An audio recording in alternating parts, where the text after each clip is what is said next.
بسم اللہ الرحمن الرحیم۔ آج کے دور میں شکایتیں کرنے کا رواج تو جیسے ہم سب میں بڑا عام سا ہے۔ ہر ایک کی زبان پہ شکایت ہی شکایت ہوتی ہے، لیکن میں آج آپ کو کچھ ایسی چیزیں بتاؤں گی کہ آپ کو ان چیزوں کی شکایت کبھی نہیں کرنی چاہیے، ورنہ آپ کبھی بھی سکون کی زندگی نہیں گزار سکتے۔ کبھی بھی آپ نے اپنی قسمت کی شکایت کسی کے سامنے نہیں کرنی۔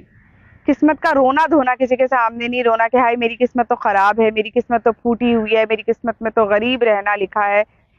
کسی کے سامنے بیٹھ کے آپ نے اپنی قسمت کا رونا کبھی بھی نہیں رونا، کیونکہ لوگ پیچھے سے آپ کا مذاق ہی اڑائیں گے، اور پھر آپ کو جب پتہ چلے گا تو آپ پھر اسٹریس میں ہی رہیں گے۔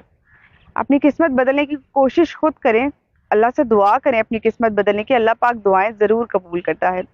پھر اولاد کے سامنے بڑوں کی شکایت نہیں کرنی چاہیے۔ جب آپ اولاد کے سامنے کسی فیملی ممبر کسی کی بھی آپ کسی بڑے کی شکایت کرتی ہیں تو اولاد کے دل میں اس بڑے کے لیے پھر کہہ لیں کہ بری باتیں آنا شروع ہو جاتی ہیں، وہ بھی ان سے پھر منہ پھیرنا شروع ہو جاتے ہیں۔ پھر اولاد بھی ان بڑوں سے، جو آپ کی اپنی تو رنجش ہے، خلش ہے اگر کسی بڑے کے ساتھ، پھر آپ کی جو اولاد ہے نا اس کے دل میں بھی پھر ان کے لیے رنجش اور خلش ہی رہے گی، پھر وہ اس کی عزت نہیں کریں گے، تو آپ کی اولاد کو آپ کیا سیکھ دیں گے؟ تو کبھی بھی اپنی اولاد کے سامنے کسی بڑے کی شکایت نہیں کرنی چاہیے۔ کبھی بھی استاد اور ماں باپ کی شکایت کسی کے ساتھ نہیں کرنی چاہیے۔ آپ کے ماں باپ آپ پہ سختی کر رہے ہیں تو وہ کسی وجہ کو کر رہے ہیں، آپ کو ساری زندگی انہوں نے پالا ہے، آپ کے لیے ساری زندگی اپنی قربان کی ہے، بہت ساری قربانیاں دی ہیں، اپنی جوانی اپنا سارا اثاثہ آپ پہ قربان کر دیا ہوتا ہے، تو آپ کو بالکل بھی نہیں چاہیے کہ آپ کسی کے ساتھ بیٹھ کے اپنے ماں باپ کی برائی کریں کہ وہ آپ کے ساتھ سختی کرتے ہیں۔ تو آپ کو اپنے ماں باپ کی شکایت نہیں کرنی چاہیے۔ اسی طرح آپ کو اپنے استاد کی شکایت بھی کبھی بھی کسی کے ساتھ بیٹھ کر نہیں کرنی چاہیے۔ پھر کبھی بھی جو آپ نے دوست بنایا ہوا ہے اس کے ساتھ آپ نے کچھ وقت گزارا ہوتا ہے،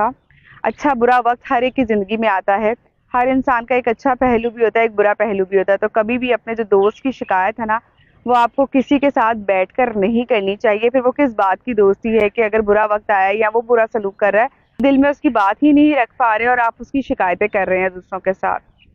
ٹھیک ہے؟ اس کے علاوہ آپ نے کبھی بھی مہمان کی شکایت کسی سے نہیں کرنی۔ مہمان جب آپ کے گھر آتا ہے نا تو وہ اپنے نصیب کا رزق لے کے آتا ہے اور 100 بلائیں آپ کی ٹال کے جاتا ہے جب وہ جاتا ہے، تو اللہ کی رحمت کہا جاتا ہے اسے، تو کبھی بھی اس سے منہ نہیں موڑنا چاہیے، اس کی شکایت دوسروں سے نہیں کرنا چاہیے کہ کوئی بھی منہ اٹھا کر آ جاتا ہے، وہ اپنے حصے کا اپنے نصیب کا رزق لے کر آتا ہے، تو کبھی بھی مہمان کی شکایت کسی کے ساتھ نہیں کرنی چاہیے۔ تو یہ چند چیزوں کا خیال رکھیے کہ یہ جو شکایات آپ نے دل میں بسائی ہوتی ہیں نا، یا پھر عام روٹین میں ہم ایک دوسرے کے ساتھ کر رہے ہوتے ہیں، تو کہیں نہ کہیں ہماری زندگی کو بے سکون کرنے میں ان چیزوں کا بڑا ہاتھ ہوتا ہے۔ تو اگر آپ چاہتے ہیں کہ اپنی زندگی پرسکون طریقے سے گزاریں، یا کچھ اصول اپنی زندگی میں بنا لیں جو آپ کو تھوڑا پرسکون رکھ سکیں اس بے سکونی کے عالم میں، جہاں ہر طرف افراتفری ہے، ہر طرف پریشانی کا عالم ہے، تو آپ چاہتے ہیں کہ اگر آپ سکون کی زندگی گزار سکیں، آپ کی زندگی میں کچھ اچھے بہترین اصول ہوں، تو ان اصولوں میں یہ 6 اصول بھی قائم کر لیں کہ ان لوگوں کی شکایتیں نہ کبھی بھی کسی سے کیا کریں، ماں باپ کی، استاد کی، مہمان کی، دوست کی، قسمت کی، اولاد کی شکایت نہ کیا کریں، اللہ کا شکر ادا کرتے رہا کریں۔ ایک اور بات